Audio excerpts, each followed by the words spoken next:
Muito bem, boa tarde.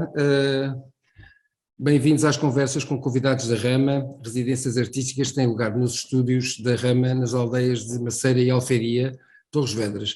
A nossa convidada de hoje é Alda Galsterer, curadora, galerista e programadora cultural. Queremos agradecer o apoio das Juntas de Freguesia de Dois Portos e Carmões e da Câmara Municipal de Torres Vedras. Alda Galsterer, que tem um currículo extenso que eu vou tentar abreviar, nasceu na Alemanha e vive e trabalha em Lisboa desde 2004. É mestre em História de Arte e Línguas e Literaturas Portuguesa e Inglesa da Universidade de Tübingen. Pronto, estas partes dizes tu. Pronto, muito bem, assim. muito bem.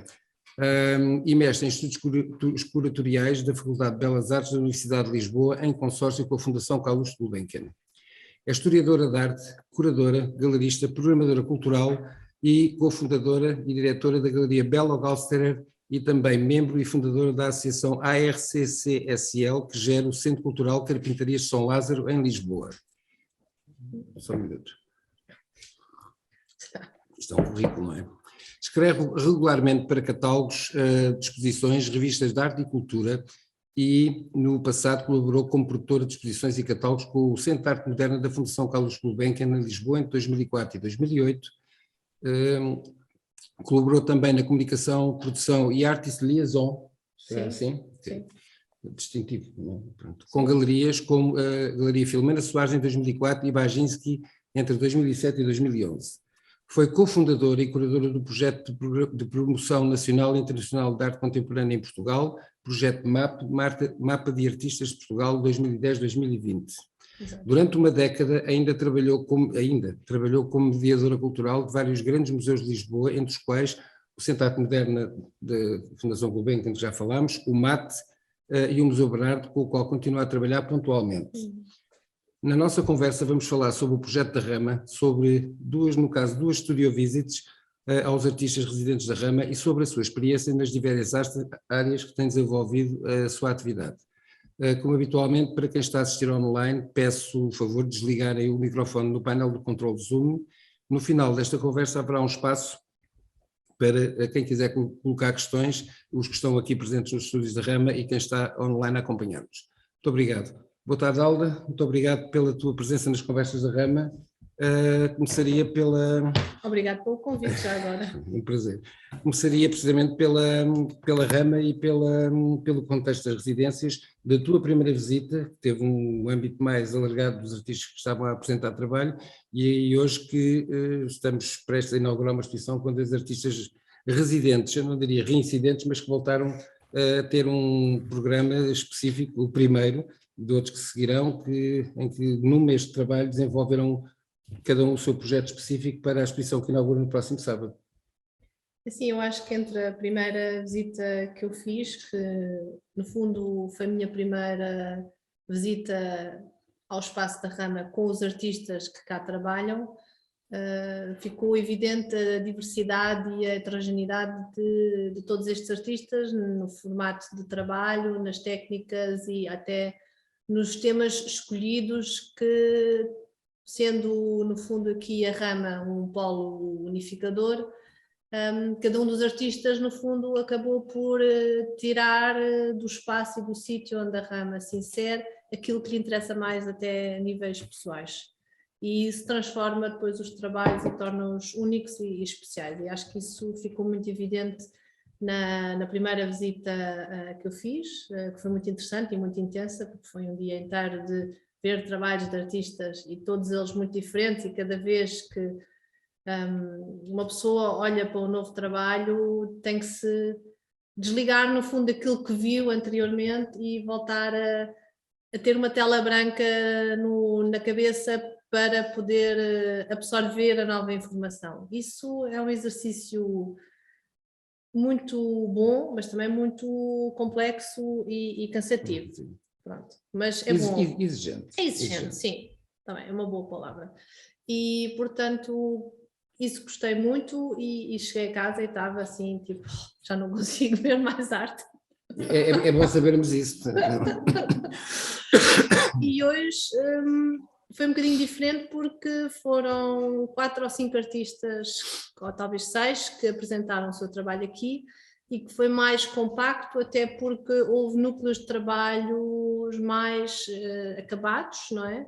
Mais concluídos, talvez também para uma apresentação, como a do David e da Helena, sobretudo, e depois os outros artistas que também apresentaram o seu trabalho, também apresentaram, no fundo, um progredir de um certo núcleo de trabalho, mas também mais fechado dentro desse núcleo, o que torna mais fácil o contacto com o artista e com a sua obra, eu acho, pelo menos para mim.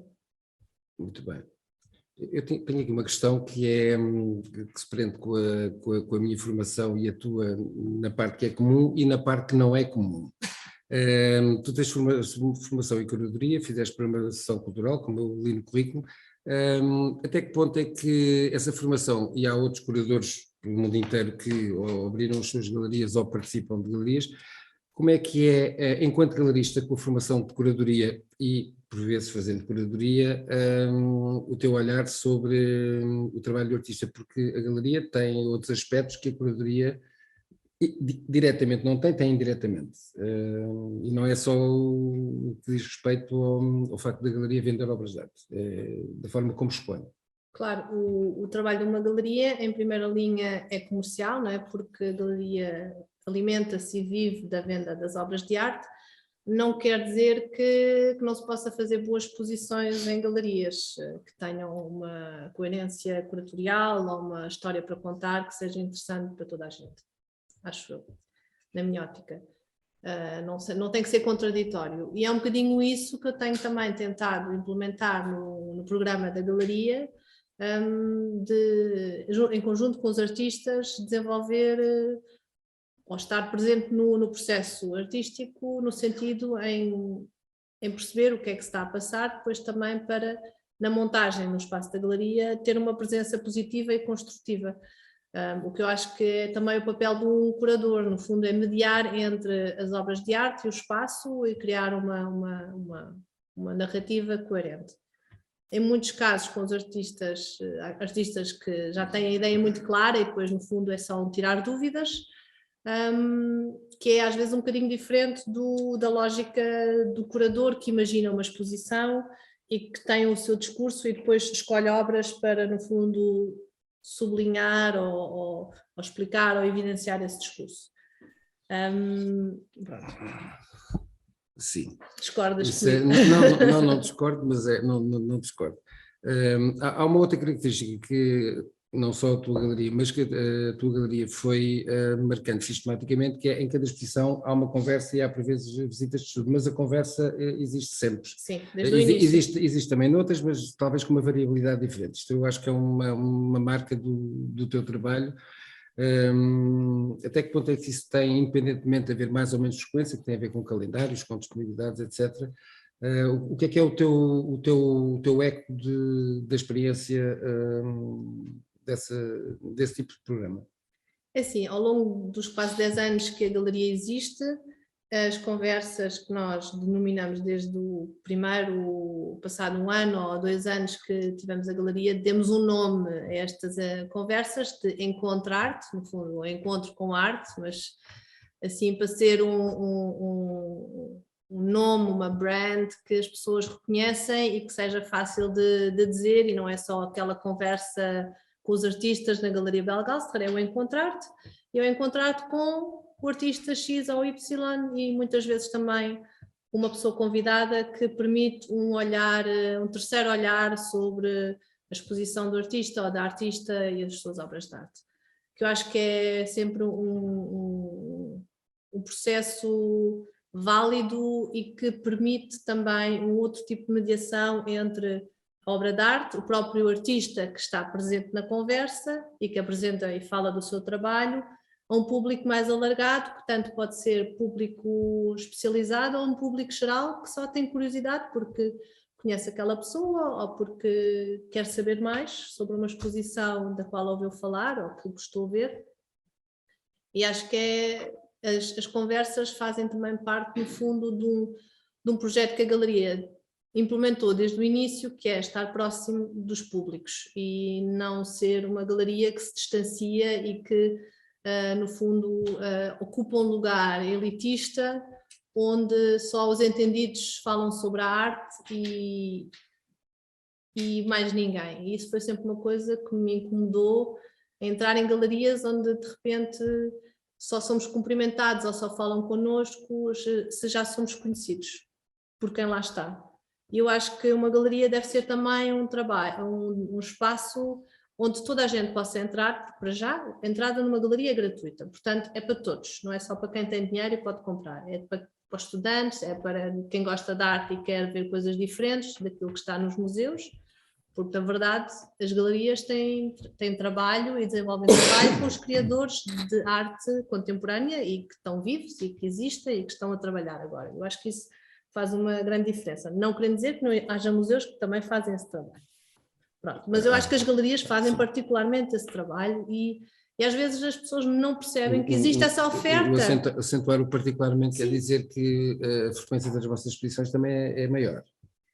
Assim, nós temos vindo, desde o início, temos vindo a apostar em exposições que ficam pelo menos 2 meses, porque no fundo a oferta cultural em Lisboa é gigante, nem toda a gente consegue ver no espaço do mês todas as exposições que inauguram e portanto o facto de permanecer um bocadinho mais tempo no espaço permite uma maior abrangência em termos de contacto com o público, permite também que atividades como, por exemplo, as nossas conversas em contrato possam acontecer eventualmente 1 ou 2 vezes, que permite também que tragamos mais público ao espaço e que a exposição ou as exposições presentes sejam mais vistas, e eu acho que isso é sempre uma mais-valia, tanto para a galeria como também para os artistas. Eu tenho uma outra questão para te pôr acerca de uma outra instituição com que tu partilhas e ajudaste a cofundar, mas há algum é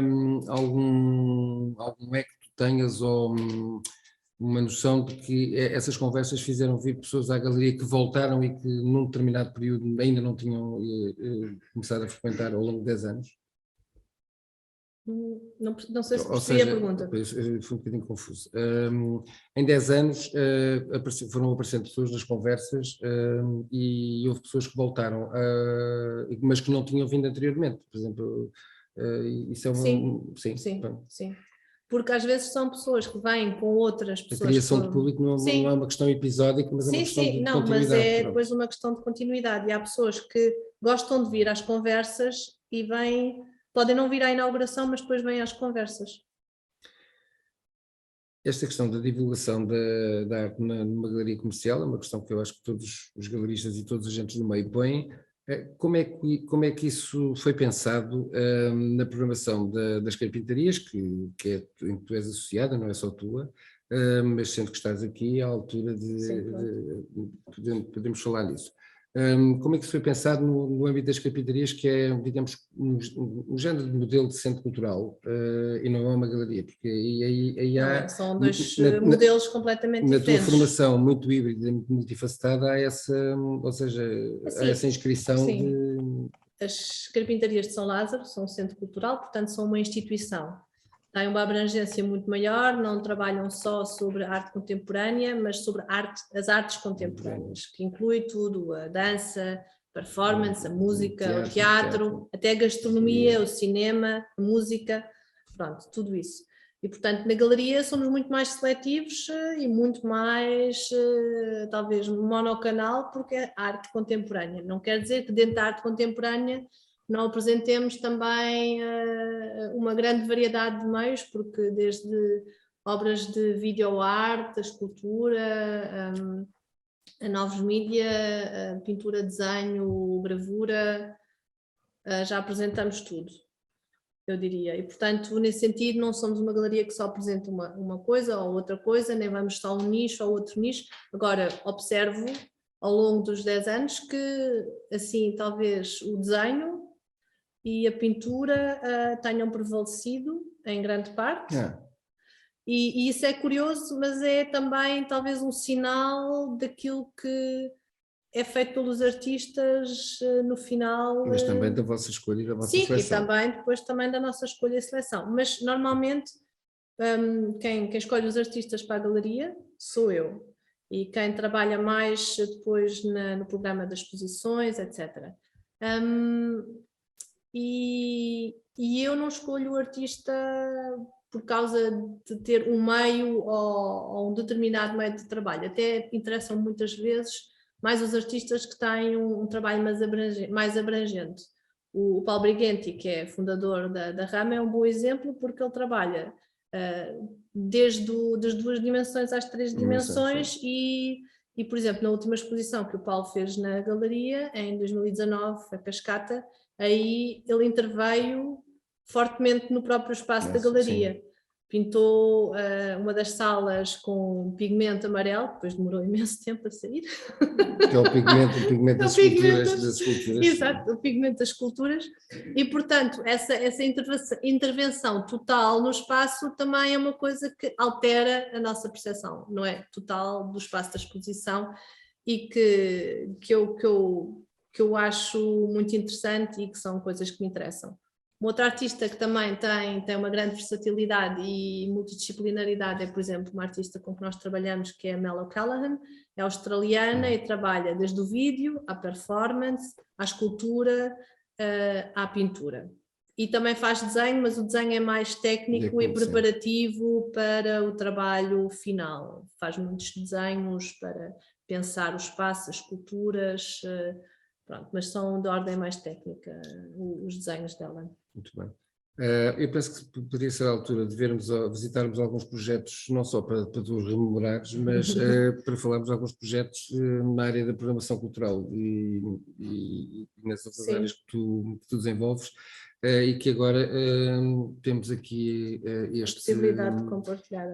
Sim, e vamos dar aqui um minuto para nós procurarmos para tu procurares. Sim.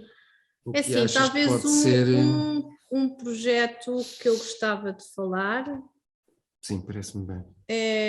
É o projeto MAP, de cuja equipa curatorial eu fiz parte de 2010 a 2020. Fui cofundadora do projeto em 2010 e eu vou mostrar aqui esta imagem aqui. Okay. Vamos ver se isso funciona. Funciona. Ok, pronto. Para quem ainda não conhece, o projeto MAP, o Mapa de Artistas de Portugal, foi um projeto cofundado por mim e 3 colegas meus do curso de curadoria.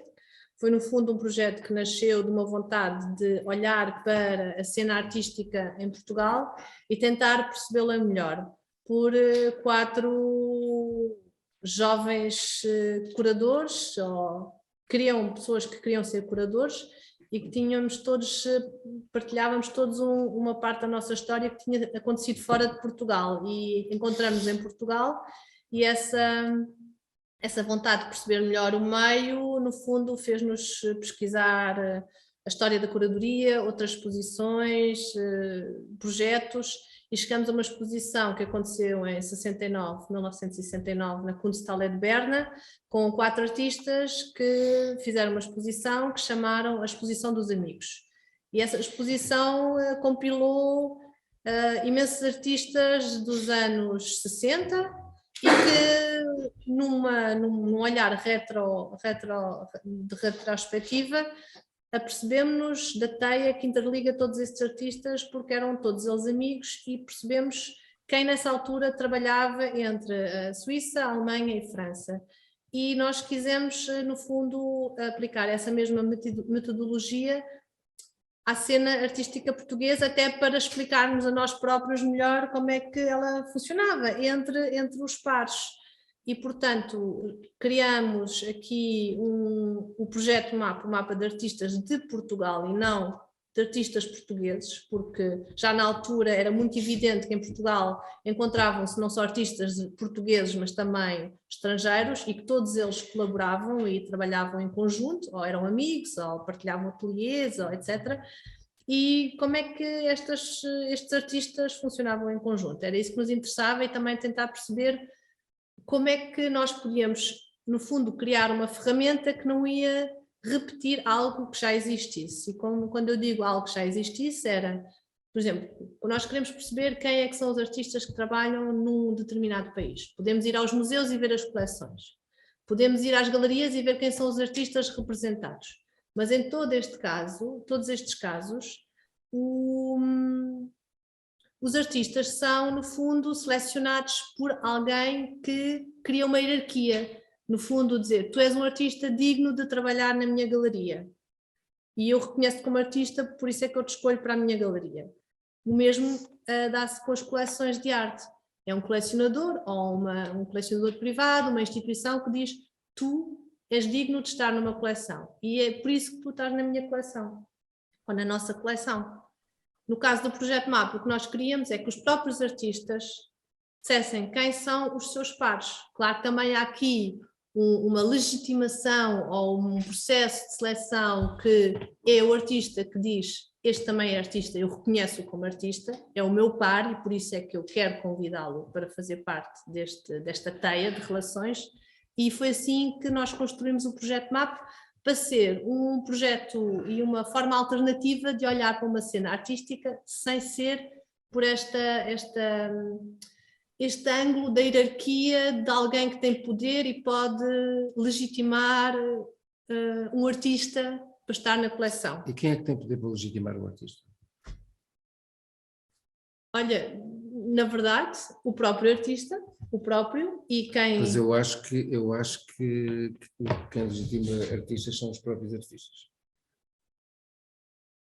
Pronto, e no fundo... Não é uma exposição, não é o ser adquirido para uma coleção, contribui, mas quem legitima ou quem valoriza o trabalho dos artistas são os seus pares. Eu acho que isso vê-se muito bem quando numa exposição, por exemplo, há muitos artistas numa inauguração, o artista que inaugura fica muito contente. Exatamente. Pronto, e isso, claramente, exatamente. Isso é um bom indício. Pronto, agora podemos sair aqui do Projeto MAP. Nós temos aqui uma questão técnica que eu não estou a saber resolver, mas ficamos com um rodapé de diagrama e nós assim numa vinheta, assim, okay, numa imagem quase modernista. Pronto. O Projeto MAP depois desdobrou-se em várias questões, fizemos apresentações, seminários, workshops. O que eu acho que o Paulo está a tentar dizer é que o mapa não está a aparecer. Não apareceu? E eu não estou a perceber porque é que o mapa não aparece. Não, isso não é, isso é uma imagem estática. Será porque é um PDF e não é um JPEG? Sim. Dê-nos só um minuto. Não estou a ver a imagem, então. Não, ok. Você está sim, mas está. Vamos ter aqui uma intervenção técnica de um artista que legitimará todos os artistas que estão no mapa. Desculpa. Mas porque que imagem... Mas está aqui, você está compartilhando a tela. Pois é, essa imagem devia estar a aparecer.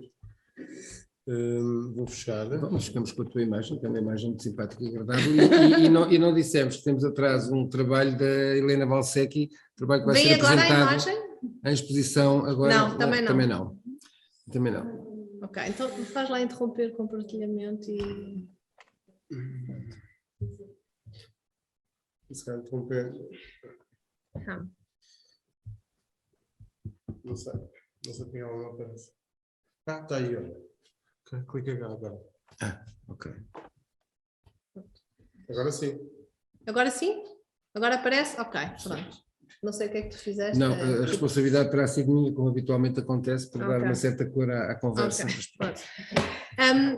Aqui o que vemos é, no fundo, o diagrama ou o esboço que as designers gráficas desta exposição, Projeto MAP 2010-2020, MAP à exposição, fizeram, e que no fundo foi o culminar do trabalho de 10 anos no Projeto MAP, que foi um trabalho sempre suportado por uma associação cultural sem fins lucrativos, que se chama Coletivo de Curadores, que ainda continua a existir, da qual eu já não faço parte, mas da qual eu fiz parte durante 10 anos, e que, no fundo, aqui foi apresentado este trabalho que foi desenvolvido ao longo de 10 anos, com o mapeamento de uma cena artística, que eu posso dizer que em 2010 tínhamos 4 artistas, que, no fundo, os 4 curadores que faziam parte do projeto elegeram 4 artistas, que faziam parte da sua teia pessoal e profissional, e a cada um desses 4 artistas foi dada, no fundo, a indicação de que tinham que nomear 2 artistas da sua teia pessoal e profissional para este projeto MAP. E foi assim, no fundo, essa legitimação através dos artistas pelos seus pares que o mapa do projeto MAP começou a crescer. MAP em inglês é mapa, e esse acrónimo nasce no fundo dessa duplicidade do mapa que se constrói online. Visualizamos o mapa online que tem uma teia, quase uma rama, não é? Uma teia que derrama em vários artistas. Sim, é um rizoma. Um mapa rizomático. Pronto, e que no Que início... ninguém viu, Exato, que ninguém viu, mas podem viu. consultar no site do Exato, ainda o site ainda está online. E começou com 4 artistas, e na altura, quando nós iniciamos o trabalho na exposição, tinha já 350 artistas. Portanto, em 10 anos, conseguimos já, no fundo, chegar a um mapeamento de uma parte do universo daquilo que é a arte contemporânea em Portugal, e que nós achávamos que, no fundo, o mapa completo era se os quatro artistas iniciais, se nós levássemos aquilo à potência máxima, no fundo, o mapa completo, em termos de rizomas abertos, poderia dar uns 4.000 ou 5.000 artistas. Que talvez nunca conseguiríamos preencher, também não sabemos, porque não chegamos lá, porque é um trabalho muito complexo e, no fundo, cada ponto no mapa tinha que ser preenchido com imagens do artista, com uma biografia, que depois era traduzida para inglês, porque o site é bilingue, porque o que nós quisemos foi sempre pegar naquilo que... Um princípio de internacionalização da arte contemporânea portuguesa. Exatamente. Olhar para aquilo que é a cena artística em Portugal e torná-la acessível a todo o mundo, e isso acontece através da possibilidade de termos o site não só em português, mas também em inglês, e esta apresentação que depois também nós levamos através de eventos internacionais, onde fomos e apresentamos o projeto MAP, entre outras, há várias feiras internacionais, como a Arte Madrid, que é aqui ao lado, também fomos à Quinta Miami, nos Estados Unidos. Tivemos assim vários eventos, ligados a vários eventos, onde nós achávamos que havia um público para este tipo de ideia e projeto, e interesse também para a cena artística de Portugal. Pronto, e depois isto tudo cumula numa exposição que acontece no Museu Brado. Eu ia precisamente falar nisso. E onde nós agora estamos a ver aqui, no fundo, isto era o painel de entrada, onde logo aqui neste painel que tem estas imagens todas a ver e a sobreporem-se umas às outras, queríamos no fundo também com esta imagem mostrar a diversidade e complexidade deste universo presente. É assim, para montar isto como curador, para montar a exposição, o projeto MAP já era, digamos que metade do trabalho. A investigação já estava feita, sim. Mas como é que foi? O espaço do Museu Brado foi um espaço definido? Foi um espaço de lá... Sim, foi-nos dado pelo museu. Sim. Lá embaixo, sim, que é o espaço que eu chamo as capelas. E há outros que dizem que são as colmeias. As colmeias. Como é que foi pensar? A exposição era bastante complexa, no sentido em que tinha obras de arte de diferentes escalas, salas de dimensão igual, o que em alguns casos tinha melhor e pior aproveitamento, claro. Aproveitamento na visualidade das peças. Havia vários diagramas, fala-nos um pouco da exposição. A questão do projeto MAP é isso, é a exposição. Nós quisemos, no fundo, na exposição, representar o universo do projeto MAP, e isso não tinha só a ver com o trabalho dos artistas, porque esse trabalho está sempre a mudar também, ou mantém-se contínuo, mas, no fundo, há artistas que entraram em 2010 e depois, ao longo dos últimos 10 anos, começaram a fazer trabalhos diferentes e desenvolveram outro tipo de vertentes, ou evoluíram. E, portanto... uma exposição é sempre um ponto de situação em relação a um trabalho artístico de um artista. O que nós também quisemos fazer nesta exposição foi, no fundo, também mostrar todo o processo que levou, no fundo, o conceito por trás do projeto MAP. Como é que o projeto MAP nasceu, de onde é que vem o projeto MAP e o porquê desta ideia, de onde é que ela vem, e, portanto, achamos que a exposição devia ter uma parte documental, ou mais documental, e por outro lado uma parte que era mesmo a exposição de arte propriamente dita. Nós recebemos críticas como, depois a seguir à exposição estar pronta, que não era uma exposição de arte contemporânea. E eu acho... O que é uma exposição de arte contemporânea? Pronto, não sei, podes perguntar aos críticos que escreveram isso.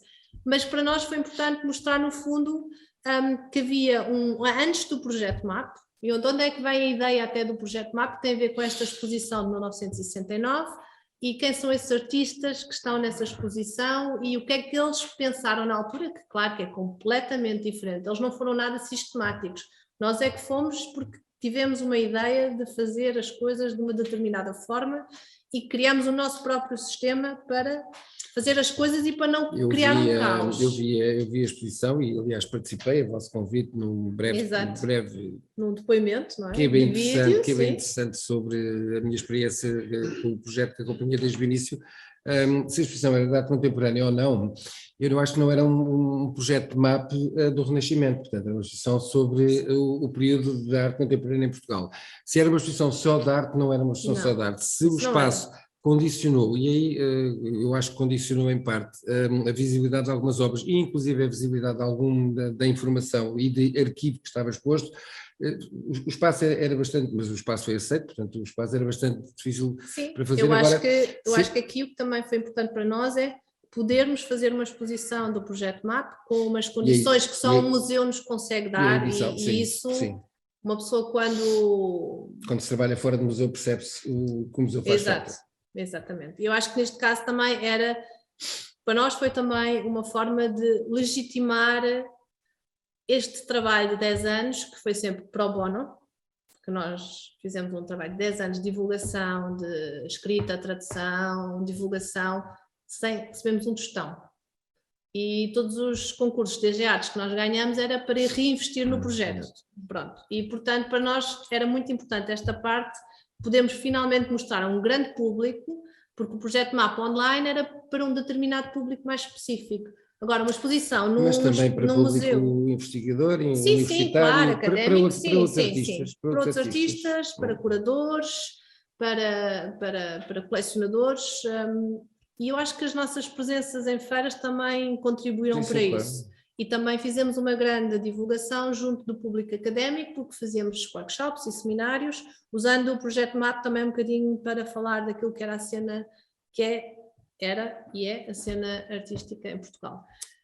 Pronto. Agora, a exposição claramente não era só para ser uma exposição onde nós íamos mostrar alguns dos artistas do projeto MAP, era de facto para ser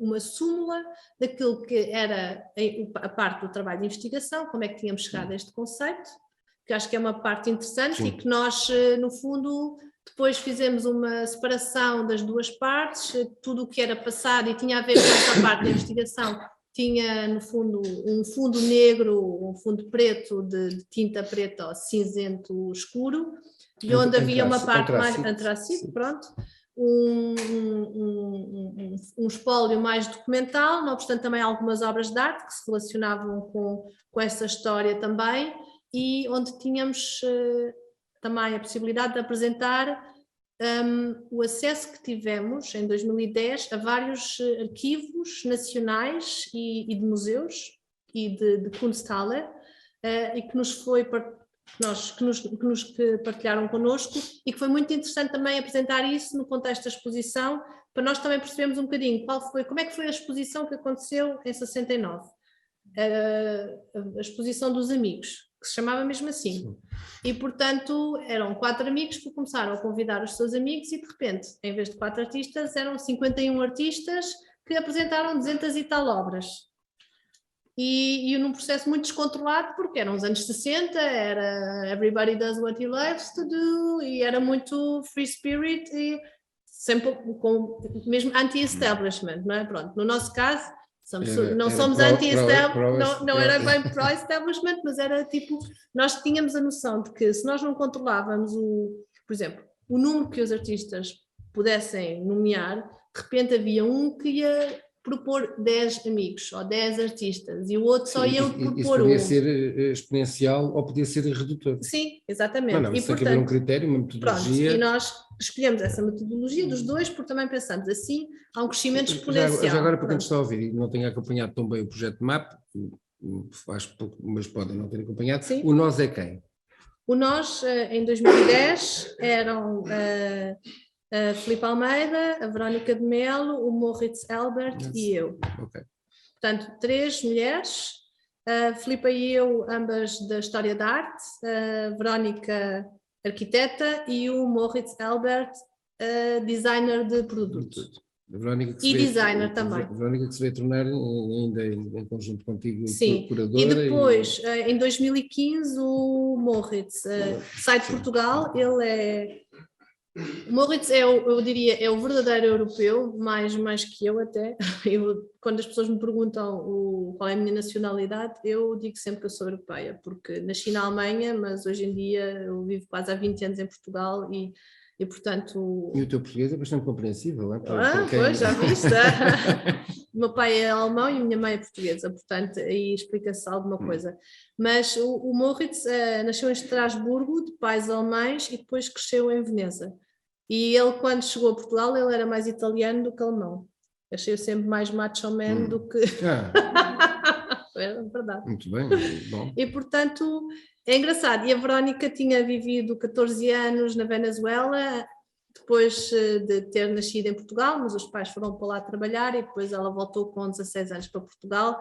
E a Filipa, na verdade, cresceu em Geneve e depois estudou em Paris e Londres e antes de voltar para Portugal. E portanto tínhamos todos uma experiência muito fora de Portugal e ainda havia eu posso dizer sim, que ainda havia um grande desconhecimento daquilo que era a cena artística em Portugal. Sim. E foi também uma ferramenta que criamos para nós e para, no fundo, contra a nossa ignorância, criar aqui uma possibilidade de aprender. Eu não queria reduzir, nós não temos um tempo ilimitado, não queria reduzir uma conversa sobre a diversidade das tuas atividades, mas o projeto MAP eu também acho que foi um projeto importante. Contudo, gostava de saber a tua opinião, ou de ver como é que tu fazes uma leitura entre o projeto MAP que iniciaste e que desenvolveste e um outro projeto que tinha um princípio semelhante, que é o projeto Anamnese, da Fundação Ilídio Pinho, que foi conduzido pelo Miguel Vanave Pérez, que teve uma edição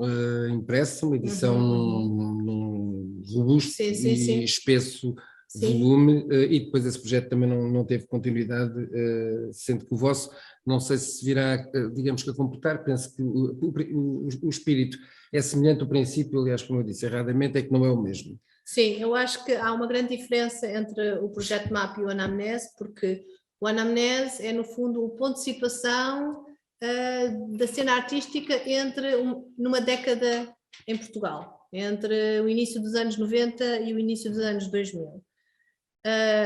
Eu considero essa a grande diferença entre o Anamnese e o projeto MAP, porque o projeto MAP não era agora estamos aqui, vamos fazer este trabalho durante 10 anos. O que aconteceu na exposição foi, no fundo, um ponto de situação passado 10 anos, mas não era esse o objetivo, porque o objetivo, quando se olha depois, se forem depois pesquisar o site online, é www.projetomap.com, Projeto Map, ainda antiga ortografia. Sim.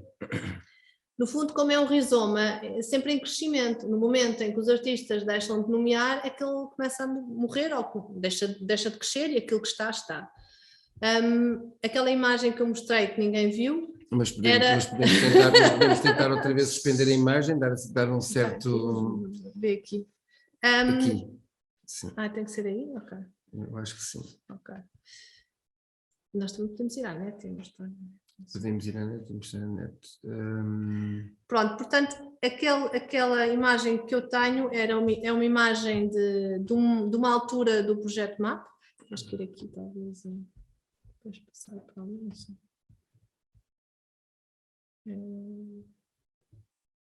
Não, é isto também. Não. Peço desculpa, então. Ok, estamos aqui. Eu acho que o projeto MAP sempre foi pensado como uma plataforma aberta, democrática, de acesso universal, e de divulgação para todo o mundo, e no fundo com esta ideia de que não há também um curador que define quem são os artistas que trabalharam nesta altura. Por exemplo, isto é também outra grande diferença entre a anamnese e o projeto MAP, acho eu, que é, existia um curador, claro que tinha uma equipa de pessoas que com ele fizeram a investigação e que cresceu de uma necessidade. Não, isso tem a ver com a exposição ainda. Então, estou com um grau de habilidade absolutamente extraordinário. Tentarei. Eu não conseguia fazer melhor. E, portanto, temos no anamnese temos um curador com uma equipa de curadores e investigadores de história da arte, etc., que vão, no fundo, primeiro investigar a história das exposições em Portugal. Indica-me só aqui o fecheiro, por favor. É este, o trato principal. Exato. Que estranho. Não. Então, eu estou a enganar no nome. Não faz mal, ficamos com uma cena doméstica no âmbito do...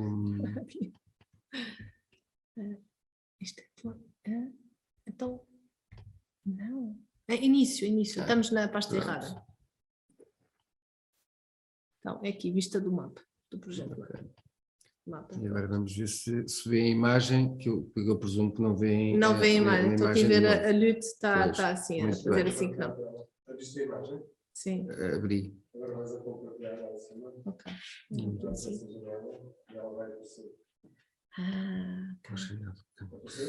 Não, agora tu ainda não clicaste lá em cima. Bom, não, aqui, você está compartilhando a tela. Tens que clicar ali em cima. Se queremos que venhas aqui, claro que queremos que venhas aqui, porque senão fica tudo e, portanto, mudo visualmente. Eu estou-me a repetir e estou sempre a começar do mesmo sítio. A anamnese tinha um curador e uma equipa curatorial que fazia a seleção dos artistas e das exposições que eles consideravam importantes e significativos para aquilo que tinha acontecido em Portugal entre 91 e 2001.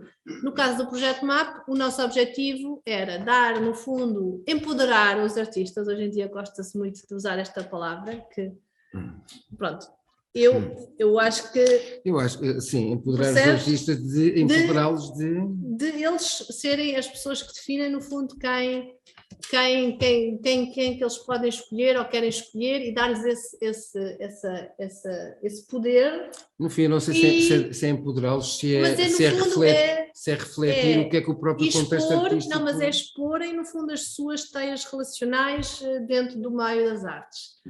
E, no fundo, o que nós pedíamos aos artistas era, pedimos-vos para selecionarem ou nomearem para o projeto MAP 2 artistas das vossas relações profissionais ou pessoais.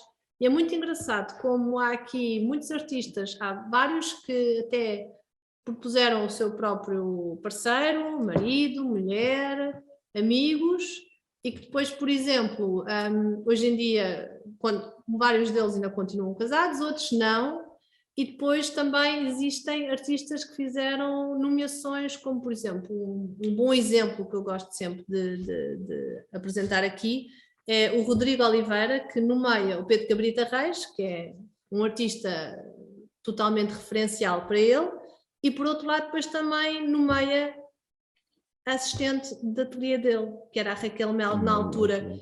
E eu acho isso uma nomeação super bonita, porque ele dá, no fundo, esta consideração à sua assistente, que ainda nem sequer tinha terminado o curso e já estava a trabalhar com ele no ateliê, e que se tornou uma artista hoje em dia já mais reconhecida, que já tem uma carreira interessante e é convidada para exposições e apresenta o seu trabalho como artista independente e com algum reconhecimento, eu diria. E um outro artista que é um superstar e que toda a gente conhece. E essa heterogeneidade não aceitaria ser chamado superstar, presumo. Não sei. Mas pronto, e portanto acho que é muito interessante vermos esse tipo de nomeações, que umas podem ser óbvias, como esta questão do artista que tem uma mulher que também é artista e pronto, e quer que ela também faça parte do mapa onde ele também está, ou uma mulher que tem um marido, pronto. E portanto, e depois os artistas que nomeiam, artistas que admiram e que às vezes nem conheciam, mas cujo trabalho é uma referência para eles, como foi o caso do Ramiro Guerreiro, que nomeia a Ângela Ferreira, e que ele na altura não conhecia pessoalmente, mas conhecia o trabalho dela e era uma referência absoluta para o trabalho dele na altura. E isso são coisas que eu acho extraordinárias, isso poder acontecer num projeto destes, e que não eram ligações óbvias que um curador iria fazer. Acho que nenhum curador iria fazer uma ligação dessas. E, portanto, o projeto MAP revela... Porquê?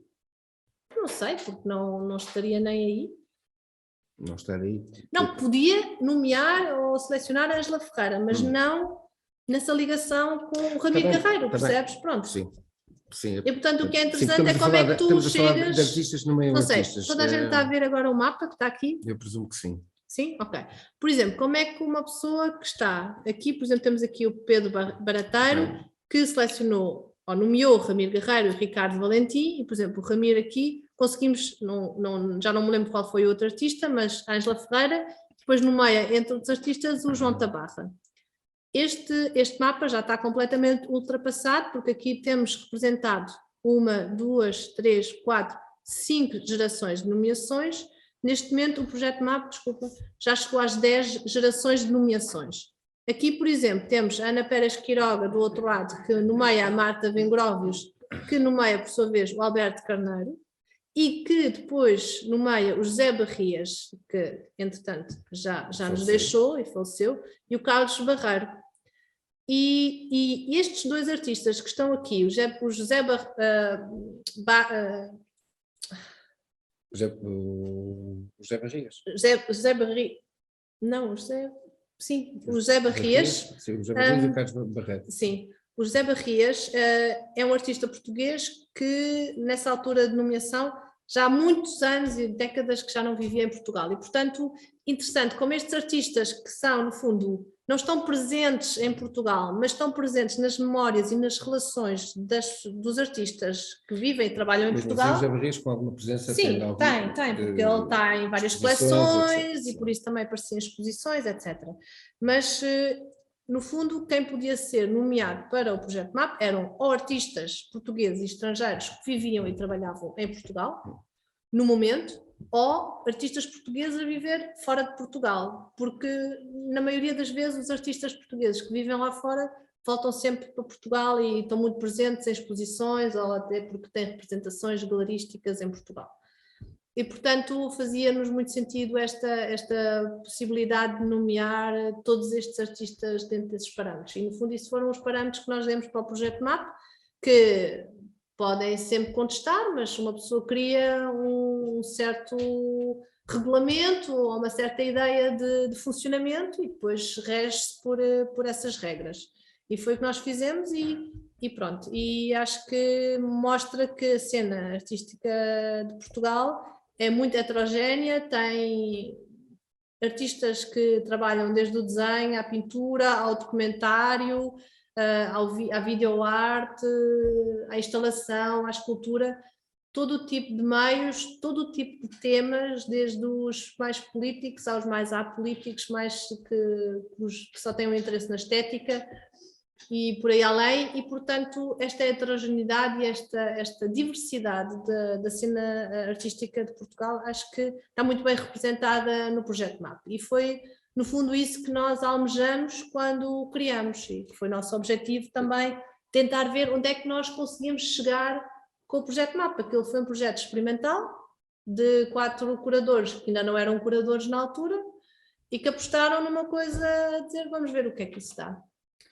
Então, tendo em conta que falamos do vosso projeto com algum detalhe e também que eu puxei o assunto da anamnese, como é que tu olhas enquanto galerista? Eu não vou falar do mercado de arte, e para falar do mercado de arte gostaria de ter mais alguns colegas teus para ser uma discussão mais, digamos que mais encarniçada, ou mais abrangente, que é uma palavra mais elegante. Mas como é que tu olhas para o panorama nos últimos 10 anos, tendo em conta tivemos uma saída de uma crise, depois tivemos uma crise da pandemia que afetou o mundo e agora estamos, digamos, no limiar de uma situação que também é muito menos equilibrada em termos de paz, de financeira. Esta última década mudou alguma coisa e o que é que mudou do teu ponto de vista que tenha sido decisivo, tenha marcado nesta última década?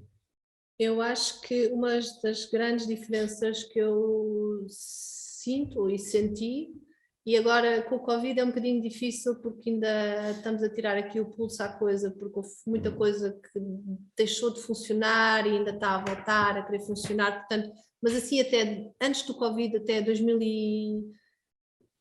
inícios de 2020, eu diria que em Portugal o que aconteceu foi que também com estas crises que tu referiste, o que eu acho que aconteceu é que a cena artística... Não me lembro de outras, mas já foram suficientemente desgastantes. Exato. E eu acho que o que aconteceu foi que houve uma diversificação grande dos players da cena artística em Portugal, porque eu lembro quando eu vim para Portugal havia museus, galerias e os artistas nos seus ateliês. E depois, de repente, com a crise de 2008, 2009 e 2010, até 11, 12. Sim, 11, 12, houve ali muitos espaços que em inglês se denominam Artist Run Spaces, em que os artistas perceberam que as galerias deixaram de financiar, muitas das galerias deixaram de querer ou poder financiar as exposições nas suas galerias, o que também retraiu alguns artistas, não é? Como é óbvio, porque a galeria também funciona como intermediário e facilitador no mercado da arte, para apoiar os artistas, para ter dinheiro para produção, para molduras, para outros materiais, divulgam, fazem comunicação, etc. Sim, e produzir exposições não é barato. Pronto, e que é sempre uma joint venture entre galeria e artista, pelo menos devia ser assim, não é? E depois houve ali uma altura em que as galerias se retraíram e eu percebi isso porque eu trabalhava numa na altura e não era só onde eu trabalhava, mas também eu via-se e falava muito com artistas através do projeto MAP, isso foi uma possibilidade, não é? E que de repente os artistas disseram, então se as galerias já não são os nossos parceiros no nosso trabalho, então vamos nós ajudar-nos a nós próprios. E então houve muitos espaços que se organizaram, onde os próprios artistas acabaram por no fundo criar espaços de entreajuda e de sítios onde eles expunham e se apoiavam uns aos outros e organizavam-se entre eles. Lembro-me no fundo um espaço super importante e tenho muita pena que nunca ninguém tivesse documentado aquilo bem, foi a Avenida 211, onde existiam numa certa altura uns 60 artist studios e também espaços de exposição, um mais organizado e mais, vamos lá ver, talvez mais institucionalizado, a Kunsthalle Lissabon, mas também sim, que teve uma vida após a Avenida 211 é isso. E depois um outro espaço também na própria Avenida 211, que era, já não me lembro do nome, e depois um outro onde o Paulo também houve uma exposição. Estás a falar também do escritório? Que foi do... Não. O parkour, mas esse foi posterior. E depois houve um andar que de repente foi um andar que esteve também disponível para exposições. E eu ainda vi várias exposições lá. Numa também tu estavas, e Cecília Costa e o João Paulo Serafim. Isso foi que era o último piso? Não era o último piso, era o segundo ou terceiro piso do lado esquerdo. Sim, do outro lado. Depois havia lá fora a sala bebê, o barbershop da Margarida Mendes, sim. Mas pronto, e portanto aí de repente há todo um novo surto de espaços... Credo, surto. Sim, está bem, mas era porque de repente havia vários ao mesmo tempo. E que surgiram de uma necessidade de apresentação e de divulgação do trabalho e de produção de exposições, porque o espaço tradicional das exposições dos artistas, as galerias, já não eram tão fiáveis.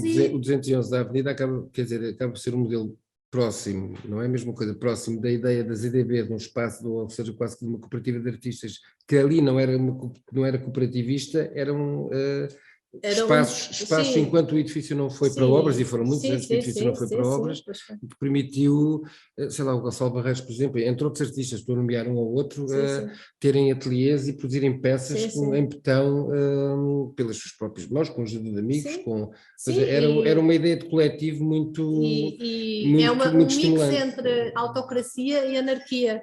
Porque quem no fundo decidia, ou quem decidiu dizer no início que quem podia entrar na Avenida 211 foi o António Blota, não é? Que tomava conta do espaço porque ele era o encarregue do BES para tomar conta daquele edifício. E depois Velhos tempos. Sim, exato. Não, havia festas, música, foi um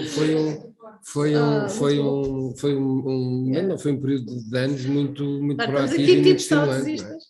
Não é Mas saudosistas, foi mas de muito facto, giro porque realmente aquela avenida tinha uma vida muito própria, aquele edifício eram 5 ou 6 andares e com uma extensão incrível, e as caves e de repente extraordinárias. havia uns andares que tinham umas escadinhas em caracol para um outro andar e de repente umas coisas que tinham sido construídas posteriormente à construção do edifício, aproveitamentos internos que tinham sido feitos, uma coisa tipo quase labiríntica, muito cómica, engraçada, quando uma pessoa começava a ter com os artistas e que montaram, por exemplo, eu lembro de visitar lá o ateliê do Francisco Tropa, que tinha montado um autêntico espaço de fotografia e de, como é que se diz, um espaço de darkroom para desenvolvimento, uma câmara escura, pronto.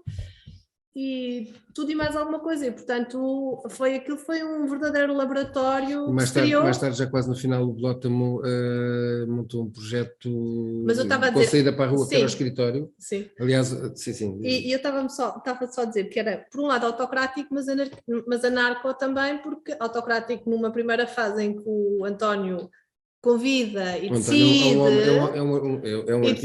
e depois houve quem abusasse e convidasse os amigos, e de repente até uma condição era, vocês podem ter ateliê aqui, havia água e eletricidade à borla, não tinham que pagar renda, mas não podem viver aqui, só podem ter ateliê. E houve quem transformasse o ateliê em casa, e isso foi assim uma coisa... Talvez, mas há uma não vou dizer nomes, há uma questão, por isso é que eu estou a dizer talvez, porque não me lembro de nenhum, mas isso é por falta de memória que me vai chegando. Mas há uma coisa que eu acho absolutamente importante e de salientar, que não é ser saudosista, mas foi um período que foi bastante difícil para o mercado da arte, mas quem sofre primeiro com o mercado da arte são os artistas, não são os curadores nem os galeristas, por muito que isto custe, até porque são em menor número, primeiro que tudo, e depois que é assim, porque estão no meio, digamos que da cadeia. Sim, é diferente. Pronto. Porque enquanto um artista vive das obras das suas obras que vende, um galerista tem sempre obras de vários artistas na galeria e, portanto, a procura é sempre mais abrangente e maior, porque são vários artistas e não é só um tipo de trabalho. Portanto, aí há uma diversificação da oferta. E realmente a montante são os artistas que estão, ou seja... Sim, claramente. E que agora aconteceu outra vez com o Covid. Mas é importante perceber que, digamos que essas facilidades, essas commodities, na altura eram muito importantes porque o mercado ressentiu-se imenso, não apareceram novos espaços e galerias, houve uns que resistiram, houve outros que, como acontece. Sim, alguns que fecharam, outros que abriram. Nós abrimos nessa altura, com a Galeria Rodos, em 2012. Mas é interessante perceber, até do ponto de vista do desenvolvimento do tecido artístico e do panorama cultural, a importância que o 211 teve. Mas teve uma importância incrível, eu acho, e sem paralelo. Sim, não. Aliás, eu quando falei na ZDB, também muito anterior, eu hoje estou muito retrospectivo, buscar a anamnese e a ZDB, tem a ver com essa ideia de coletivo que se organiza, e a ZDB, 30 anos depois, é felizmente muito diferente,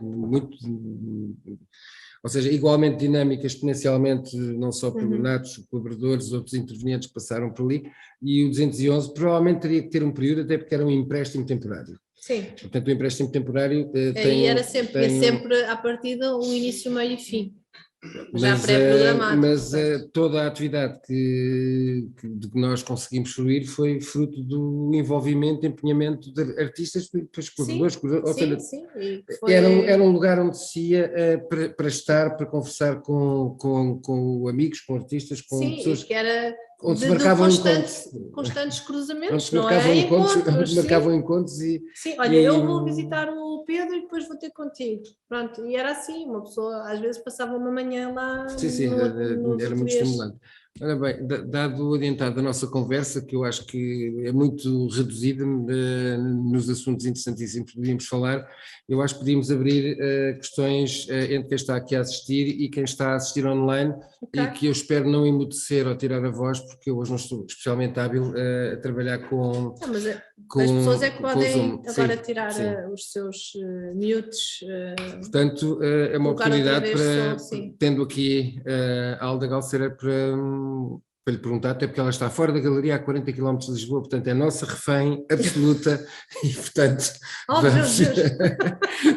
Estou aqui uma série de artistas do ateliê, portanto é a altura de alguma questão que nos Todas queiram aquelas pôr. perguntas que sempre Todas aquelas perguntas, exatamente. quiseram fazer. Temos aqui José Costa Rodrigues. Boa tarde. Olá, Alda e João. Alda, fiquei curioso para perceber as nomeações no MAP continuam e qual é que é o ritmo que tem sido as nomeações ao longo dos anos? É assim, neste momento eu já não estou ligada ao projeto MAP, portanto eu sei que ainda continuaram em 2021, eu agora em 2022 não faço a mínima ideia, porque já não sou eu que estou à frente do projeto MAP. Agora, a única pessoa que no fundo ainda mantém viva a Associação Coletivo de Curadores é a Verónica de Melo, que o José Costa Rodrigues também conhece, e portanto é agora com ela a quem o projeto MAP está entregue, porque é ela que gera a associação praticamente, pronto, há outros associados, dos quais eu já não faço parte, e portanto agora é com ela, e nesse momento eu sei que existe um problema com o site, que deixou de funcionar, e portanto, mesmo que agora neste momento possa haver nomeações dos artistas, é difícil de perceber essas nomeações porque o site neste momento não permite refletir esse crescimento, o que é muito chato, mas eu sei que houve aqui um problema qualquer, pronto, as informáticas a darem de si, e que uma alteração ao site ia custar 3.500 euros e esses fundos não existem neste momento. Porque esta questão do MAP é uma programação muito complexa, porque cada artista que entra no mapa tem uma programação específica para aparecer no sítio onde aparece, da forma como aparece, e portanto esta questão da rama, da teia, do crescimento desta ramificação, tem uma programação específica que não é assim um HTML muito fácil, tem outras questões que ninguém consegue responder, porque eu não sou informática, sou essencialmente utilizadora e não programadora. Informática, faço programação cultural, mas não de informática, pronto. E, portanto, o crescimento do MAP foi no primeiro ano, quando nomeamos os primeiros 4 artistas, no final do ano tínhamos 28, portanto já tínhamos a terceira geração completa, e depois no primeiro ano conseguimos aumentar, quando eu falo de gerações, é gerações de nomeação, portanto os primeiros artistas são o primeiro anel, que são a primeira geração, depois nomeiam outros 8, no fundo cada um 2 são 8, e depois mais 16, portanto são sempre em anéis de nomeações, são as tais gerações, que é uma nomenclatura que nós definimos para o projeto MAP e que eu uso também, e portanto o primeiro ano devíamos ter ficado no final do ano com 100 e tal artistas, e depois houve ali uns anos em que de repente os artistas que eram nomeados não reagiam, não liam os e-mails, não respondiam. E estavam a fazer arte. Estavam a fazer outras coisas, pronto, mas... só que depois há assim, mas pode ter havido ali uma fase de estagnação, e de repente aquilo retomou outra vez, passado 2 ou 3 anos, e de repente... Ali quando estávamos em 2015, 16, de repente houve assim um pulo e houve imensos artistas que apareceram. Portanto, o crescimento não foi regular. Agora, quando olhamos em retrospectiva para o mapa, parece que é um crescimento regular, mas não foi propriamente assim no tempo, não foi este ano foram 100, depois mais 200, mais não sei o quê. Foi muito irregular, porque tinha a ver com a questão das respostas dos artistas aos nossos convites, que no fundo os artistas que convidavam, nomeavam os artistas, depois passavam à equipa curatorial os contactos dos artistas nomeados, e era o projeto MAP que no fundo de forma institucional abordava os artistas a convidá-los para o projeto MAP em nome de... e a pedir as informações que eram preciso para refletir o perfil do artista no site. Entre outros, uma bio em português e inglês, atualizada, no máximo 10 imagens de obras e projetos artísticos que os artistas consideravam significativos para a sua obra, ou relevantes, não é?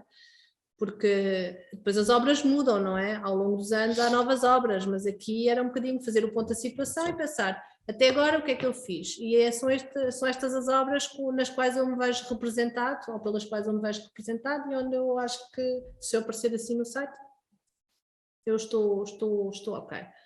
E foi essa no fundo, o propósito. E pronto, e é isso. E depois em 2020 já estávamos nos quase 400 artistas. Portanto, como houve sempre este desfazamento e fases em que de repente não havia crescimento e de repente havia muita gente que reagia, é assim uma coisa irregular, um crescimento irregular, mas contínuo. Ok, obrigado. Muito obrigado, Obrigada. Zé Costa Rodrigues. Com estas crises todas, estas alterações todas, sociais, políticas, saúde, etc., consegues fazer planos para muito tempo ou como é que fazes os teus planos em termos de programação? Porque a galeria... Faço de ano a ano. Porque a galeria não é só um espaço de divulgação cultural, é um espaço que tem... Sim, tem programação, claramente, sim. Sim, claro. Sim, a galeria, normalmente eu começo a fazer programação para o ano seguinte, a seguir ao verão. Pronto, é em setembro, outubro que eu começo a olhar para o ano seguinte, não quer dizer que eu não tenha já pensado antes sobre o assunto. Qual é a exposição de setembro? Não, isso eu já sei. Este ano já está todo marcado, agora não tenho ainda tudo no site, porque segredo é a alma do negócio. Mas não é só isso, é que às vezes há alterações à última da hora e depois já está comunicado, depois tem que se alterar a comunicação, portanto hoje em dia sou um bocadinho mais cuidadosa com aquilo que vai para o site e aquilo que começo já a dizer que vai acontecer, porque pronto, já até agora houve uma situação do artista que me disse, estava previsto para maio e disse afinal que não vai poder estar, porque teve uma proposta para uma mega exposição em Milão e pronto, e é mais interessante ir para Milão com tudo pago e fazer a exposição lá. Eu percebo isso, não, mas eu percebo isso, mas ainda bem que não comuniquei ainda, pronto, era só uma comunicação interna e portanto essas coisas, isto é só um exemplo agora atual, mas também no passado já aconteceu e portanto de repente haver, sei lá, uma gravidez e já não dá. Pronto, coisas do género e não há problema nenhum, é só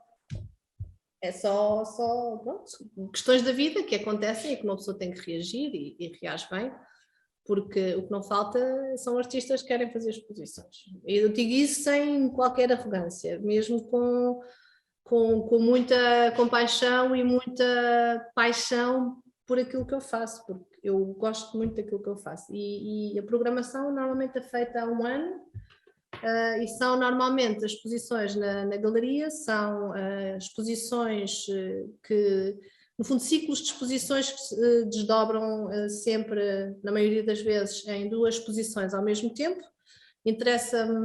Interessa-nos este diálogo entre artistas, ou às vezes até um confronto entre artistas que faz com que vejamos aquilo que um faz de outra maneira, porque o isolado às vezes não é tão, pelo menos a meu ver, eu não... Exposição individual? 2 exposições individuais. Sim, quando tu dizes isolado é a exposição individual. Sim, a exposição individual também pode ser interessante porque no fundo no nosso programa, na nossa programação da galeria, cria um contraste e aí de repente há todo o espaço que é tomado por um artista e já aconteceu várias vezes e acho que correu sempre muito bem. Agora, como uma política de programação, como muitas outras galerias têm, que fazem ou só individual ou coletiva, eu gosto muito desta ideia dos diálogos com 2 artistas ao mesmo tempo. Mais alto, por favor. Sim.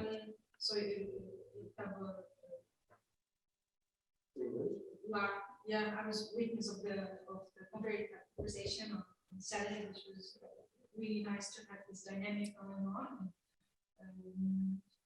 It's like during those 2 months you said of the exposition, is there also other things that the artists bring, depending on what kind of artists they are, and do they do also like workshops, or is it some kind of is it always like the dialogue more, or is it also other kinds of interaction that you bring into the gallery? Em relação à questão que a Gwendolyn colocou, é se nós, além das conversas na galeria, também temos outros formatos de interação com o público, como workshops ou outro tipo de apresentações.